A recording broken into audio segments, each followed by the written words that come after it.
Dear students, good morning. आज अपने business law में बहुत ही इम्पोर्टेंट टॉपिक शुरू करने जा रहे हैं और वो है आपके कॉन्ट्रेक्चुअल कैपेसिटी ऑफ पार्टीज, पक्षकारों की अनुबंध करने की क्षमता। कल अपन ने इसमें यह तय किया था कि जब कभी कोई भी दो पक्षकार अनुबंध करते हैं, दो कंपनी अनुबंध करते हैं, टू पार्टीज आपस में कोई कॉन्ट्रैक्ट करना चाहती है, तो दोनों पार्टीज में कॉन्ट्रेक्चुअल कैपेसिटी होनी चाहिए। यदि उनमें कॉन्ट्रेक्चुअल कैपेसिटी नहीं है और उन्होंने एक दूसरे के साथ कॉन्ट्रैक्ट कर लिया, अनुबंध कर लिया, तो वह अनुबंध आपका वैलिड कॉन्ट्रैक्ट नहीं कहलाएगा। तो ये अपन ने पहले से तय कर रखा है कि पक्षकारों में अनुबंध करने की क्षमता होनी चाहिए। जो भी दो पक्षकार है, दोनों में ही आपके कॉन्ट्रेक्चुअल कैपेसिटी होनी चाहिए। अब प्रश्न उठता है कि कॉन्ट्रेक्चुअल कैपेसिटी किसे कहते हैं? तो अपने भारतीय अनुबंध अधिनियम के सेक्शन 11 में कॉन्ट्रेक्चुअल कैपेसिटी को विश्लेषित किया गया है, इसकी व्याख्या की गई है। सेक्शन 11 इसके लिए बहुत ही मशहूर है और इसमें एक्सप्लेन किया गया कि कौन कौन लोग अनुबंध करने के योग्य और कौन कौन लोग अनुबंध करने के अयोग्य हैं। बहुत ही बढ़िया इंटरेस्टेड टॉपिक है। अब इसमें योग्य पक्षकारों को 3 कैटेगरीज में डिवाइड किया गया है।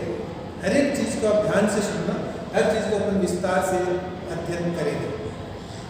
अनुबंध करने के योग्य पक्षकारों को अपन इस रूप में देख रहे हैं। अनुबंध करने के अयोग्य पक्षकार बिल्कुल विपरीत स्थिति में, पहला वर्ग उसके बिल्कुल विपरीत, दूसरा वर्ग उसके बिल्कुल विपरीत, तीसरा वर्ग उसके बिल्कुल विपरीत। परीक्षा के दृष्टिकोण से यह ज्यादा टॉपिक सही है, इंपॉर्टेंट है। परीक्षा में आपके योग्य पक्षकारों की डेफिनेशन तो पूछी जा सकती है, लेकिन परीक्षा में अयोग्य पक्षकारों पर प्रश्न आता है। जो डिस्क्रिप्टिव प्रश्न बनता है वो आपके अयोग्य पक्षकारों पर बनता है। तो अपन इनको ज़्यादा टाइम देंगे, ज़्यादा विस्तार से लेंगे। अब आप हर एक कैटेगरी के जितने भी लोग योग्य पक्षकार हैं उनको समझिए। पहले समस्त वयस्क व्यक्ति, ऑल मेजर्स, जितने भी वयस्क व्यक्ति हैं उन सभी को अनुबंध करने के योग्य माना गया है। अब फिर एक प्रश्न राइज होता है कि वयस्क किसे कहते हैं? तो आपकी जानकारी के लिए मैं बता देता हूँ, हर कंट्री में वयस्क होने की उम्र अलग अलग है। अपने यहाँ पर भारतीय वयस्कता अधिनियम बना हुआ बाकायदा, और उसके अनुसार साधारण परिस्थितियों में जिस व्यक्ति की उम्र 18 साल हो गई वो वयस्क कहलाएगा, 18 साल जिसने कंप्लीट कर लिया। विशिष्ट परिस्थितियों में जिस व्यक्ति की उम्र 21 साल कंप्लीट हो गई उसको वयस्क माना जाएगा। यह रेयर स्थिति में बनता है और ज्यादातर हम देख रहे हैं कि 18 साल कंप्लीट करने वाले को भारत में वयस्क मान लिया जाता है, मेजर मान लिया जाता है। लेकिन ध्यान रखने योग्य बात क्या है, जरूरी नहीं कि अमेरिका में भी जिसने 18 साल कंप्लीट कर लिए अपने लाइफ के उसको वहाँ पर मेजर माना जाता है, उसको वयस्क माना जाता है। कनाडा में कोई अलग क्राइटेरिया होगा एज का, आपके ब्रिटेन में कोई अलग क्राइटेरिया होगा एज का, फ्रांस में कोई अलग होगा। तो यहाँ पर अपने को सही सटीक जवाब देने के लिए कहा जाना चाहिए कि भारतीय वयस्कता अधिनियम के अनुसार जिस व्यक्ति ने अपनी उम्र के 18 साल कंप्लीट कर लिए वह वयस्क कहलाएगा। विशिष्ट परिस्थितियों में 21 साल कंप्लीट करने पर उसको वयस्क माना जाएगा। अब फिर प्रश्न उठता है कि विशिष्ट परिस्थितियाँ क्या होती है? तो कभी कभार समाज में देखने को मिलता है कि कुछ विद्यार्थी या कुछ स्टूडेंट ऐसे होते हैं जिनके पेरेंट्स नहीं हैं, माता पिता दोनों ही नहीं है, गार्जियन को ही उनको यहाँ पॉइंट करना पड़ेगा। तो ऐसे व्यक्ति जिनकी संपत्ति को न्यायालय के संरक्षण में रखा गया है और माता पिता नहीं है, तो उनकी उम्र जब तक 21 साल नहीं होती है तब तक उनको अवयस्क ही माना जाएगा। वो 21 साल के बाद ही मेजर कहलाएंगे। तो फिर से सुनिए, जितने भी समस्त वयस्क व्यक्ति हैं वो सब अनुबंध करने के योग्य है। वयस्कता का क्राइटेरिया मैंने आपको बता दिया। आपको परीक्षा में दोनों को ध्यान में रखना होगा। सामान्य परिस्थितियों में 18 साल से ऊपर वाला, विशिष्ट परिस्थितियों में 21 साल से ऊपर वाला। विशिष्ट परिस्थितियों का अभिप्राय जिस व्यक्ति की संपत्तियों का संरक्षण कोर्ट के अधीन है और माता पिता जीवित नहीं है, वह बच्चा वह जब तक 21 साल का नहीं होगा तब तक उसको अवयस्क ही माना जाएगा। दूसरे वर्ग में समस्त स्वस्थ मस्तिष्क वाले व्यक्ति, sound mind persons, all sound mind persons को भी क्या माना गया है? अनुबंध करने के योग्य माना गया है। तीसरा, ऐसे समस्त व्यक्ति, निगम, कंपनी, निकाय जिनको भारतवर्ष में प्रचलित किसी भी कानून, किसी भी अधिनियम के द्वारा अनुबंध करने के अयोग्य घोषित नहीं किया गया। ध्यान रखने योग्य बात ये है, फिर से सुनिए, ऐसे सभी व्यक्ति, ऐसी सभी कंपनियां, ऐसे सभी निगम, ऐसे सभी निकाय, बॉडी, कॉर्पोरेट बॉडी जिनको हमारे देश में प्रचलित किसी भी कानून, अधिनियम के अंतर्गत अनुबंध करने के अयोग्य घोषित नहीं किया गया है, अर्थात उनको योग्य माना गया है, वो व्यक्ति भी अनुबंध करने के योग्य माने जाएंगे। अब प्रश्न उठता है कि ये सभी योग्य पक्षकार हैं, तो इनके विपरीत सभी को हम योग्य पक्षकारों के कैटेगरी में सम्मिलित करेंगे। जैसे नंबर 1, यहाँ पर आपने योग्य बताया समस्त वयस्क व्यक्ति, यहाँ पर आप बता देंगे सीधा सीधा समस्त अवयस्क व्यक्ति, अर्थात अवयस्क व्यक्तियों को हमारे देश में अनुबंध करने के अयोग्य माना गया है। सपोज आपके 3 नाम का एक स्टूडेंट है और वो 15 साल का है, तो उसको हम क्या मानेंगे? अवयस्क, 18 साल का हुआ नहीं, तो यह अनुबंध करने के अयोग्य है। अब सपोज इस टी ने जेड नाम के व्यापारी से और आपके 2 लाख रुपए का माल खरीद लिया। जेड को मालूम नहीं, नियमों की जानकारी नहीं है कि इसके साथ यदि अपन अनुबंध कर लेंगे तो वो अनुबंध वैध नहीं होगा, वो व्यर्थ हो जाएगा और अपन इसके विरुद्ध कोई कानूनी कार्रवाई नहीं कर सकेंगे। यदि ऐसा होता है, टी पेमेंट नहीं कर पाता है, तो जेड इसके विरुद्ध कोई कानूनी कार्रवाई नहीं कर पाएगा। यदि कानूनी कार्रवाई करता भी है तो न्यायालय वहां पर क्या जवाब देगा कि आपको मालूम होना चाहिए कि अवयस्क के साथ किया गया अनुबंध व्यर्थ होता है, तो आपको इसके साथ कॉन्ट्रैक्ट करना ही नहीं चाहिए था। अब यहाँ पर कोर्ट कहेगा इसके पास यदि कोई माल पड़ा है वो भले आप ले सकते हैं, बाकी पेमेंट के लिए इसको आप आपत्ति नहीं कर सकते, क्योंकि इसके साथ किया गया अनुबंध प्रारंभ से ही व्यर्थ था, वोइड था, तो आप पैसे लेने के लिए अधिकारी नहीं है। इसलिए समस्त अवयस्क व्यक्ति, माइनर पर्सन जितने भी हैं, वो सब अनुबंध करने के योग्य माने जाते हैं। दूसरा वर्ग योग्य व्यक्तियों का था समस्त स्वस्थ मस्तिष्क वाले व्यक्ति, यहाँ पर इसका विपरीत होगा समस्त अस्वस्थ मस्तिष्क वाले व्यक्ति, ऑल अनसाउंड माइंड पर्सन्स।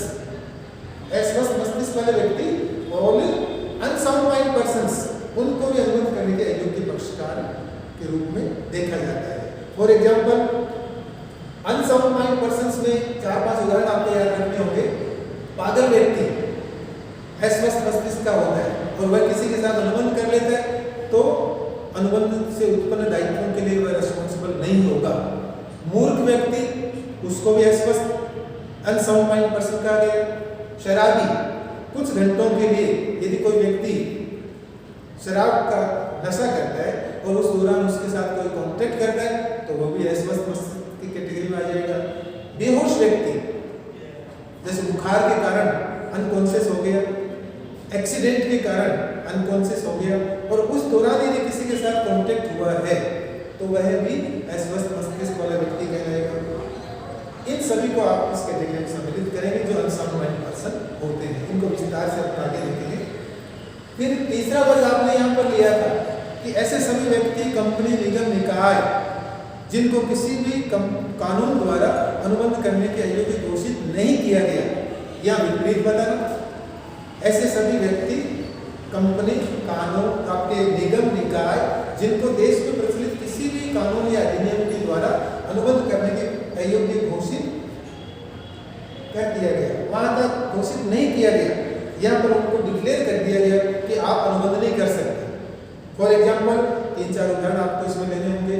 जैसे शत्रु राष्ट्र का नागरिक, शत्रु राष्ट्र का नागरिक इस कैटेगरी में आएगा, कानून द्वारा उसको अनुबंध करने के अयोग्य घोषित कर दिया जाता है। सपोज कई बार अपने पाकिस्तान के साथ आपके युद्ध प्रारंभ हो जाता है कभी कभार, तो दोनों राष्ट्र एक दूसरे को शत्रु राष्ट्र घोषित कर देंगे, दोनों के नागरिक एक दूसरे के शत्रु राष्ट्र के नागरिक कहलाएंगे और दोनों ही देशों के नागरिक इस कैटेगरी में आ जाएंगे कि कानून ने उनको अनुबंध करने के अयोग्य घोषित कर दिया। दिवालिया घोषित व्यापारी या कंपनी दिवालिया घोषित कर दिया, किसी को इंसॉल्वेंट डिक्लेयर किया हुआ है, वो भी अनुबंध करने के अयोग्य होगा। अपराधी या कैदी, किसी कानून के अंतर्गत किसी को सजा सुना दी गई, अपराध किया है, कैद में है, वो भी अनुबंध करने के योग्य होगा। भारत का राष्ट्रपति, ताजुब वाली स्थिति यहाँ पर बनी हुई है। आपको आश्चर्य होगा कि कि भारत के राष्ट्रपति को यहाँ इस कैटेगरी में इंक्लूड क्यों किया गया, तो इसके पीछे कारण क्या है कि भारत के राष्ट्रपति को हमारे यहाँ पर सर्वोच्च न्यायाधिपति माना गया है, सबसे बड़ा न्यायाधिपति, अर्थात सुप्रीम कोर्ट के डिसीजन को बदलने का पावर हमारे देश के प्रेसिडेंट को है। सुप्रीम कोर्ट द्वारा कोई किसी को फांसी की सजा सुना दी गई, उसका परिवार राष्ट्रपति के पास पहुंच गया, मर्सी अपील उसने कर ली, तो राष्ट्रपति उसकी फांसी की सजा को टाल सकता है, इतना पावर होता है राष्ट्रपति को। अब जब सर्वोच्च न्यायाधिपति को इतना ज्यादा पावर है तो उसके विरुद्ध आप कानूनी कार्रवाई कैसे कर सकोगे?